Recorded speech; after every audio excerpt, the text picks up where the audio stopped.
Arzular sandıqçası, yeni yetmələr üçün bir hekayə.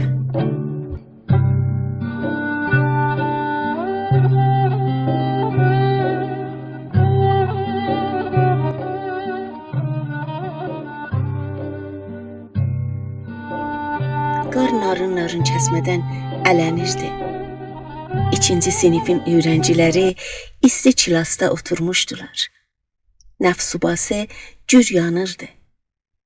Uşaqların soyuqdan üşümüş yanaqları isti gördükdə alma kimi qızarmışdı. Öğretmenləri Nigar xanım özəl çarpayasında oturmuşdu. O təhcə uşaqlara dərs verməci özünə görəv bilmirdi. Bəlkə hər bir cəhətdən ona öğrenci kimi tapşırılan uşaqları arayırdı. Onları uşaqlıqdan bir insan kimi yaşamağa yönlədirdi. Bekar vaxtlarında uşaqlara kültür və ana dilləri barədə danışırdı. Səməd əminin nağıllarını ana dilində onlara oxuyurdu. Uşaqlar öğretmenləri Nigar xanımı çox sevirdilər və tanımadıqları, görmədikləri şirin sözlü Səməd əmiyə ürək bağlamışdılar. Öğretmen həmişəki kimi nümerə dəftərini açdı. Uşaqları hazırlayıb elədi. Bu macalda o 15 uşağın cism və ruh durumlarını yoxladı. Fil yıxan o zalim soyuqda uşaqların çoxunun üstü başı tünük idi. Əyin başlarında qalın paltar və ayaqlarında qış başmağı yox idi. Hətta bəzən naylon yay dəmpayası ilə o boranda məktəbə gəlmişdilər. Nigar xanım çox kövrəldi. Bunlara bir çarə gərəkli idi. O gün bütün nə edəcəyinə fikirləşdi. Sabahısı gün uşaqlar öğretmenin masasının üstündə bir sandıqça gördülər. Təəccüblə o güllü çiçəkli sandıqçaya baxırdılar. Xanım müəllim dedi, uşaqlar, bu arzular sandıqçasıdır.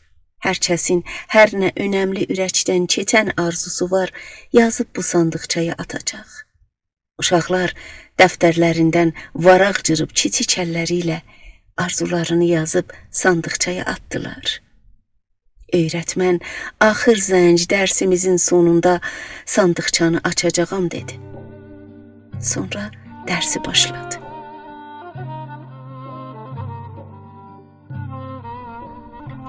Axır zəngin sonunda uşaqların balaca ürəkləri serçə ürəyi kimi çırpınırdı.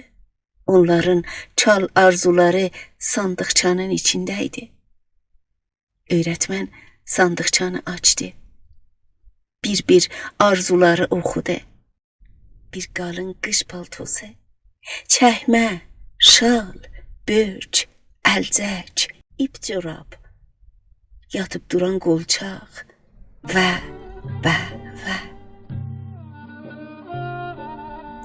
Uşaqların kiçik arzularından kövrəldi. Nazım Hikmətin şeiri yadına düşdü. Bir kiçik sevinc istəyirəm, elə kiçik olsun, kimsə onu ala bilməsin məndən. Bu gün də belə sovuşdu. Sabahısı xanım müəllim yenə sandıqçayla kilasa gəldi. Çarpayasında oturdu. Hazırlayıb eləyəndən sonra uşaqlardan istədi hər 15'i öğretmen masasının dövrəsinə yığışsınlar. Uşaqlara gözlərinizi yumun, 3 deyəndə açın dedi. Sandıqçanı açdı. 1, 2, 3.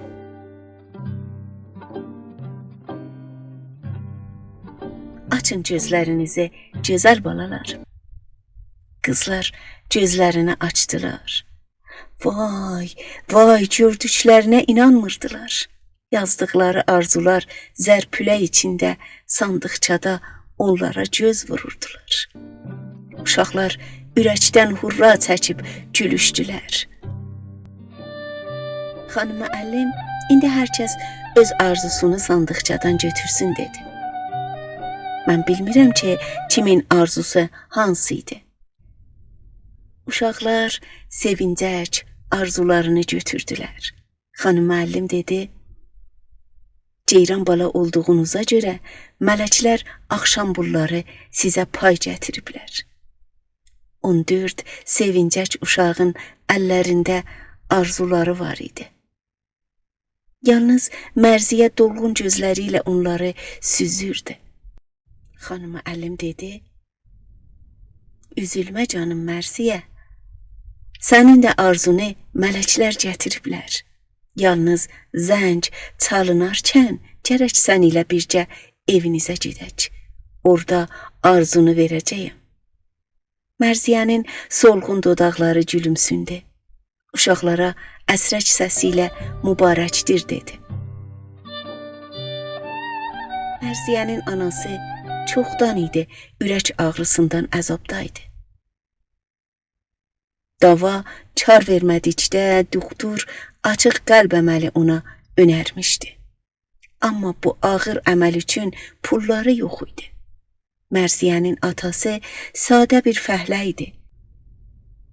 Qızın ən böyük arzusu anasının sağlamlığı idi.